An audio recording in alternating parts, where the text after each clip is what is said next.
Unfortunately, Stephen Quayle has dropped. Steve Quayle dropped on us. Would one of you gentlemen get out and tell the fine Hardin citizens behind me that we're going to talk to them? We're going to get out of the car and talk to them real soon. I don't care which one of you does it. But okay, I thought Steve was going to hold. Okay. We'll call him back in 10 minutes. You know what, Becky? I want you to be able to make whatever statement you want then as you give us a tour. Here, you've got the phone. All right. You're live. I apologize because I'm going to get out in the lovely eastern Montana wind, and so you might hear some of that in the background.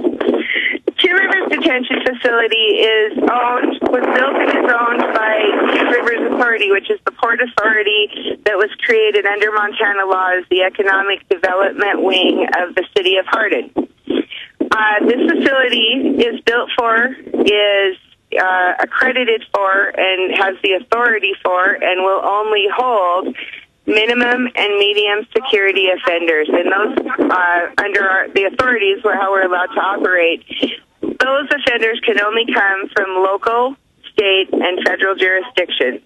So that might be another county in Montana. That might be the state, dear listener, that you're sitting in right now. If they need to make that connection, then we can make that connection. But right now we're trying to open a 100,000 square foot detention facility that's been shuttered for 2 years. Now, when we kind of cut out there, Alex was saying to me he saw some documents in the building. My explanation for that was the former contractee that was going to operate this facility had some plans. When they walked away from Hardin, they dropped everything and they walked away. They left everything from mustard packets and plastic spoons and crumbs and desk drawers to the documents that Alex was referring to letterhead. So right now, as we come in, we're doing a couple things. We're cleaning this place head to toe, and we're making sure that it's ready for whoever comes in and contracts to hold offenders here. And I want to make it clear that that's always going to be local control. It's always going to be the people of Hardin who have the final say on what offenders are held here, and they will be only minimum and medium security offenders. And now I'm going to give this phone back to Alex, who's been visiting with my neighbors here in Hardin, and we're going to give the nickel tour. But I'm going to give the phone back to you, Alex, so that I can accommodate my other guests, okay? Okay, great. Thank you. Spokesperson Alex, for American Police. Yes. Alex, I just want to point out that our intel is pointing to the parent company being called DPS. That's what a story we're developing right now at the moment. VPN?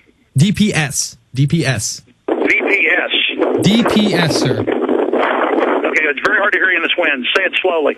DPS, and there are links on the forum and a story being. As in donkey? Yes. DPS, sir. So it's like the Department of Public Safety in Texas. DPS. Yes. Becky, is the parent company DPS? We are not releasing the name of the parent company. APF is the one. APF is the corporation, the publicly filed corporation. It's the shell. This week. Bermas, listen, I wanted Quayle to be able to ask her questions. That's why I got him on. Is he coming back at the bottom of the hour? I believe so. Jaron's saying yes. Okay, well, I wanted to have him stay on hold so he could comment. But I just want to point out he was right about this last week. He was the one saying that was the felon. Even before that was anywhere, he was the one. And that's the thing about Steve. Sometimes it sounds wild, but in my case, it just always turns out to be true when it's political.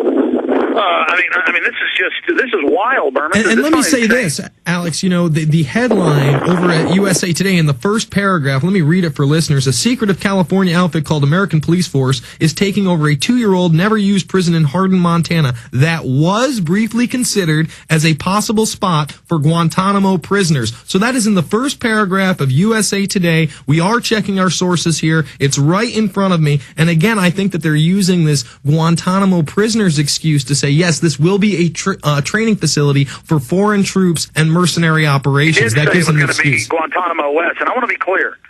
We've been reporting this since Sunday, and Monday and Tuesday, and now Wednesday and Thursday, into Thursday, and people were in denial. They said it was fake when we broke the MIAC report.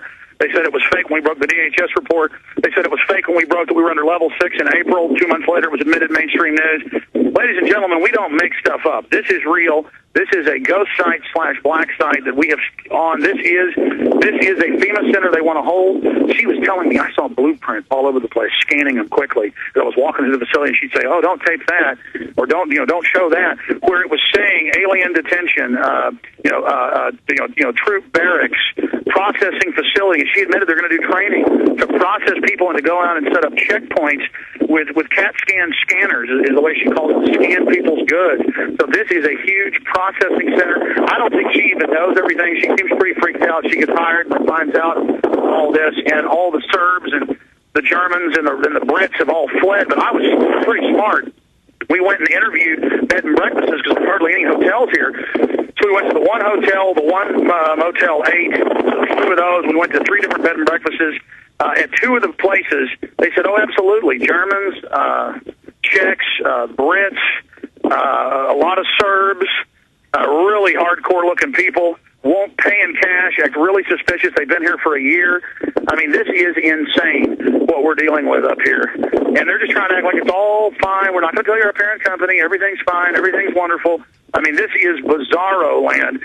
And then they tried to start patrolling the town with their vehicles. That blew up in their face. This is insane. Well, another question I would ask her is if those documents indeed are contracted by a different entity that is no longer involved. What entity is that? Surely she can tell you who that is. If she can't disclose, she won't disclose who the people who were going to make this Guantanamo West were, even though those documents were up everywhere, and she's saying that they left these documents at quote-unquote mustard packets. She won't say what company that is. Why protect a company that's no longer involved in this detention center, Alex? I think we're going to find it's AFC. I think we're going to find it's the MPS. This is just so incredible and so fast-moving. Again, within the past couple hours, the Associated Press... FEMA camp. Hey, folks, you want the real deal. Here we are at a real live FEMA camp where they've announced that's what they want it for. Totally secretive with foreign mercs running it, admitting they want to expand it at a 15,000 other acre facility they want to build. There's a British architect here in town designing it. This is the real deal, okay? This is a real live ghost site FEMA camp in the making on a silver platter for everyone. This is the shadow government system. As all the old intel people told us decades ago, they said they will be run by foreign mercs. Everything the old militia guys said is absolutely true because they were all in the military, they were all in intelligence, they were all in Africa and Asia and Latin America and the Middle East and saw how it was done there. And that is exactly what's being set up. They target this town because it's so poor so they can take it over. They have this Two Rivers Authority muscling around. The former director of this place, his wife's running for mayor. I mean, this is serious, and it is dangerous, ladies and gentlemen. I'll tell you that right now, because they do have operators and people following us. We've been getting followed by white sedans. When we try to go and videotape them, they speed off. So this is serious business here in Hardin, Montana. And Steve Quayle going to come up in the bottom of the hour. He'd like to break some news with you, Alex, so hopefully you'll be able to join us in another 20 or 25 minutes. It is incredible. Once again, we have somebody who is a convicted felon, who has over a dozen aliases, who has over a dozen felony convictions, who is a million plus in the hole from civil suits he's lost, a person who has presented himself as an arts dealer, a person who has presented himself as a car salesman, as an entrepreneur, as a restaurant owner, and a foreign merc. It blows my mind, Alex. And this is who the New World Order uses. This is the shady criminals, 14-time felons they use as cutout fronts. The New World Order is a criminal rogue government operation to rape the hell out of the American people, the people of the planet. If they greased 1,300,000 Iraqis, they'll do it here too, ladies and gentlemen. That's why they stage the terror. That's why they do all of this. That's what this country's run by. It's criminals looting the hell out of us. And it continues and continues and continues. And again, this facility started in 2007 under the Bush administration. They waited for the Obama administration to come in as the economy is gutted. Now they're saying, looking at Montana, 2 different facilities. This one is yes, and they're integrating again. I am at a triple confirmed Merc-run facility where they're going to build a giant induction center to search everybody as you go into it. You don't search and CAT scan luggage of prisoners. I mean, she admitted they're doing airport-style training, and they're going to train police, you name it, foreign mercs, militaries, everything here. Just unbelievable. She said it's a one-stop shop. And I'm sure it will be confirmed that Blackwater is involved within the week, if not within the next couple of days. Again, we are encouraged. Watson's saying in his story that I believe from memory, I'm out here in the middle of a concentration camp field, that it's confirmed Blackwater, that AFP brags they work with Blackwater. Yeah, absolutely. From the screenshots and them trying to take certain links off their website, it becomes irrefutable. And now, again, we're having listeners call in with double confirmation saying they have contacted Blackwater and they have confirmed that they do have units moving into Montana as we speak. Listen, that's not just Steve saying that. I have people at grocery stores telling me. I have people that run bed and breakfasts telling me this. I have listeners calling in going, yeah, you drive along and there's troops crawling all around the side of the road and up the hills, and there's helicopters. But then I go in another bed and breakfast this morning, knock on the door, lady invites me in for coffee. She goes, yeah, I go out and look for dinosaur bones and pick flowers, and the Blackhawks fly right over. And she said, this just happened to me last week, just right outside town, because there's all these Indian arrowheads and fossils, and she was showing us dinosaur little fossils she found and stuff, dinosaur teeth, dinosaur gallstones, or stones, all this crazy stuff, and everybody we talk to is being harassed. This whole place is crawling, and this is real. Alex on the ground in Hardin, Montana. We'll be back after this. It's the Alex Jones Show, Infowars.com, and